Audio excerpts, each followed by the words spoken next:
Well, a festival coming up in Johnson City in October will celebrate the 90th anniversary of the Johnson City Sessions. And leading up to that festival, there are some really cool events and even some lectures taking place. The Johnson City Public Library partnering with ETSU to talk about the history and the music. And joining us now with more is Dr. Ted Olson, ETSU professor. Great to have you on the show. Thank you. Appreciate it. Very close to a huge anniversary. That's right.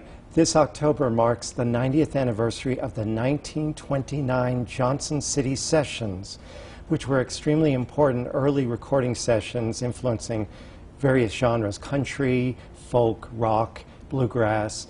And so a lot of people all over the world know about the Johnson City Sessions, but they happen right here. And literally right here, kind of in this neck of the woods, because we have the big historical marker just outside of the station, right there on Main Street. That's right. There were two sites of two separate recording sessions. One happened in 1928 in October of that year, and that's the one that happened on the site of WJHL. And then the other one happened on West Main Street.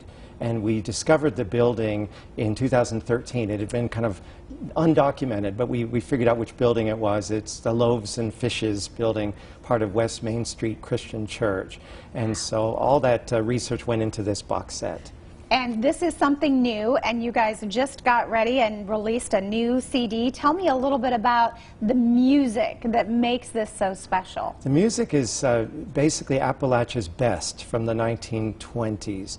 Columbia Records came to Johnson City and tried to make some records that they could sell on the international market. Some of the records from the Johnson City Sessions sold in England and Japan, for example, but of course they were primarily marketed around the United States. Country music was just getting started, and Columbia thought that there'd be some great artists in this area, which of course there were. So these are recordings of early Appalachian music that was marketed as country music, but really it's music that inspires many genres beyond country. And so when you're listening to some of the music, it's got to be just a really cool feeling. Oh, it is. And one interesting thing, doing the research for the box set, and the box set came out in 2013, which is when the story of the Johnson City Sessions was reintroduced to the world. It took years of research to bring to that, and we had to track down all the records because they're not in one place. They're all over the world in people's individual collections. There are more than 100 records here. When we did that research, I got to know the descendants of the original artists and befriended them. And so we kind of formed a community of people who celebrate the Johnson City Sessions. And then we came out with a new CD this year, released last week, which kind of distills the whole story that went into the box set onto a single CD. So folks who maybe would not necessarily want to, this is a fairly hefty price item. Okay. This is very affordable. Okay. So the idea is we wanted to reach more people. Yeah. So these are the highlights in many respects of the Johnson City Sessions in one place. So nice little sample right there. And you guys have a lecture coming up this week that really is going to tell that story. You know, when we think of the Sessions, I think most people think about Bristol. We just had the Rhythm and Roots reunion. But Johnson City, very significant. Very significant. I mean, some people have said that they're quite the equal of the Bristol Sessions. But because their impact has been on many genres, there hasn't been just one way to identify them. They were heavily influential, for example, in the 1950s and 60s folk revival that produced people like Doc Watson and Bob Dylan and Jerry Garcia and many others. All those folks were big fans of the Johnson City Sessions recordings. They may not have known where those records came from, but that's what we did as researchers, is trace them all back to here. So the story's been around a while. It's just never really been labeled as such. Yeah, so we have a special event next week, actually this week. It will be Wednesday night at the Johnson City Public Library. Corbin Hazlett will be giving a talk there at 6 p.m. at the Public Library, talking about his work as a collector of old records.